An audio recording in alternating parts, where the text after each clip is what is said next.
யாரை பற்றி எந்த எதிர்கட்சி பற்றி பேசினாலும் நம்மலாம் இருக்கிறது ஆன்மீக பேர், கௌரவத்தோட பேசணும்.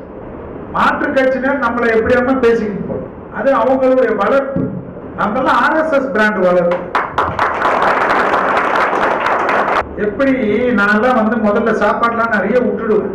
RSS உடைய ட்ரைனிங்ல எல்லாம் போன பிறகுதான் இப்பெல்லாம் சாப்பாடு எனக்கு எக்ஸ்ட்ரா வச்சுட்டாவே டென்ஷன் ஆயிடுச்சு. வெறும் இலை மட்டும்தான் இப்ப மிஞ்சும். ஏன்னா அது RSSக்கு தான் நன்றி சொல்லணும்.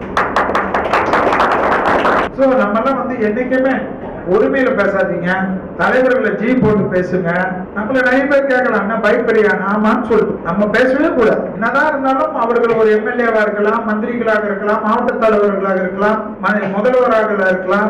நம்ம மோடிஜியை பத்தி பேசுறது, நம்ம நயினார்ஜி பேசுறது நமக்கு எவ்வளவு கஷ்டம் இருக்கு. நம்ம கரெக்டா இப்படியே பேச என்ன ஆயிடும்னா அவனுங்களும் ஆமாஞ்சி வாங்கச்சி பொங்கச்சி பேச ஆரம்பிச்சிருவோம். மக்களுக்கு புரியும்.